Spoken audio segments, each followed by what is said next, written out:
नमस्कार दोस्तों, आज हम आपको लेकर आए हैं एक ऐसे टॉपिक पर जो आज भी दुनिया की सबसे गंभीर समस्याओं में से एक है, इजराइल और पैलेस्टीन वॉर। क्या आप जानते हैं कि इजराइल और पैलेस्टीन के बीच का कॉन्फ्लिक्ट क्यों और कैसे शुरू हुआ?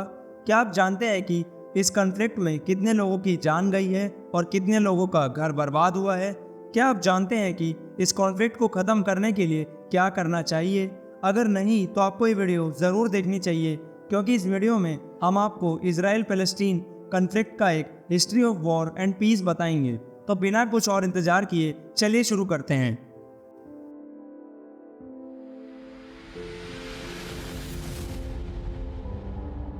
इजराइल और पैलेस्टीन का कॉन्फ्लिक्ट एक बहुत पुराना और पेचीदा कॉन्फ्लिक्ट है जो मिडिल ईस्ट के एक छोटे से इलाके में चल रहा है।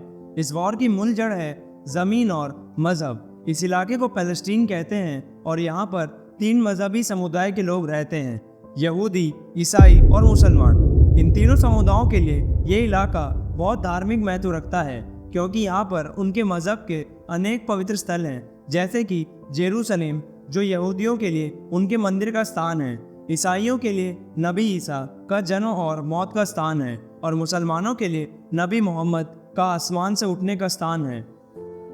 लेकिन इस इलाके पर सिर्फ धार्मिक ही नहीं बल्कि राजनीतिक और राष्ट्रीय भी टकराव है। इस टकराव की शुरुआत 19वीं सदी के अंत में हुआ, जब यूरोप में यहूदियों पर अत्याचार और नफरत बढ़ने लगी।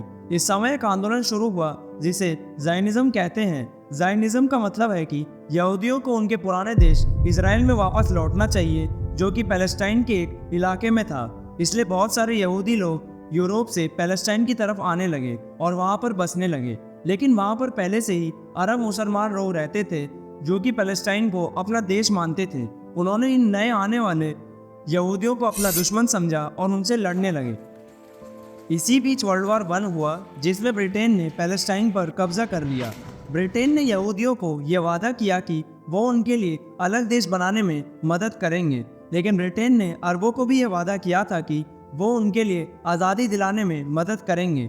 दोनों तरफ से ब्रिटेन ने धोखा दिया और ना तो यहूदियों को अपना देश मिला और ना तो अरबों को आज़ादी मिली।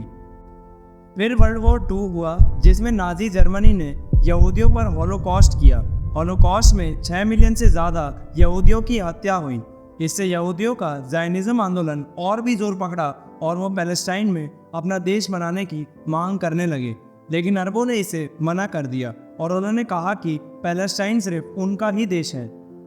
1947 में यूनाइटेड नेशंस ने एक फैसला लिया कि पैलेस्टाइन को 2 हिस्सों में बांट दिया जाए, एक हिस्सा यहूदियों के लिए और एक हिस्सा अरबों के लिए। लेकिन इस फैसले से ना तो यहूदियों को ना तो अरबों को खुशी मिली।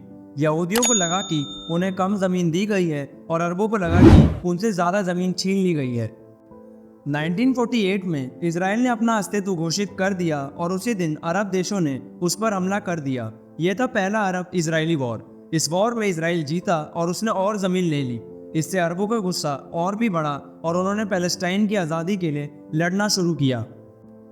इसके बाद भी वॉर हुए, जैसे कि 1956 में स्विस क्राइसिस, 1967 में 6 डे वॉर, 1973 में योम किपुर वॉर और 1982 में लेबनान वॉर। इन वॉर्स में इजराइल हर बार जीता और उसने और ज़्यादा ज़मीन ले ली।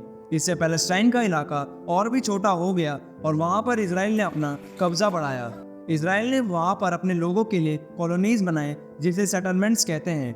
ये सेटलमेंट्स इलीगल है क्योंकि ये दूसरे देश की ज़मीन पर बनाए हुए हैं, लेकिन इजराइल इन्हें नहीं हटाता है बल्कि इन्हें बढ़ाता है।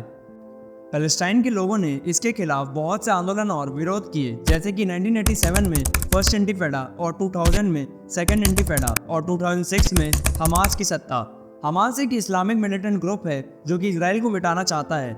हमास ने गाजा स्ट्रिप पर कब्जा कर लिया, जो कि पैलेस्टाइन का एक हिस्सा है।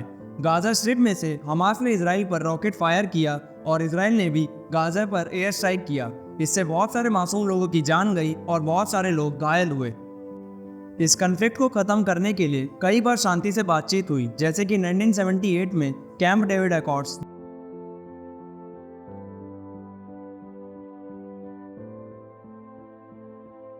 1993 में ऑस्लो अकॉर्ड्स, 2000 में कैंप डेविड समिट। लेकिन इनमें से कोई भी सफल नहीं हुआ। क्योंकि दोनों तरफ से लोगों के बीच बहुत सारे मुद्दे हैं, जैसे कि जेरूसलम का स्टेटस, पैलेस्टीनियन रेफ्यूजीज का हक, इजरायली सेटलमेंट्स का मसला और सिक्योरिटी का सवाल।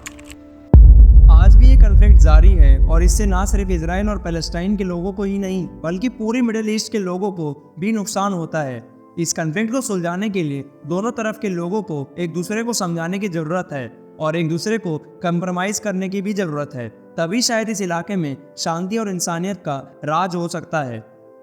तो दोस्तों, ये था इजराइल पैलेस्टीन कन्फ्लिक्ट का एक history of war and peace. हम उम्मीद करते हैं कि आपको ये वीडियो पसंद आई होगी और आपको इस कन्फ्लिक्ट के बारे में कुछ नया और नॉलेजेबल पता चला होगा। अगर आपको ये वीडियो अच्छी लगी तो प्लीज़ लाइक करें, शेयर करें और कमेंट करें। और अगर आपने अभी तक हमारा चैनल सब्सक्राइब नहीं किया है तो प्लीज़ सब्सक्राइब करें और बेल आइकन को दबाएं ताकि हमारी वीडियो की नोटिफिकेशन सबसे पहले आपको मिल सके। हम मिलेंगे आपसे एक अगले इंटरेस्टिंग वीडियो में, तब तक के लिए बाय।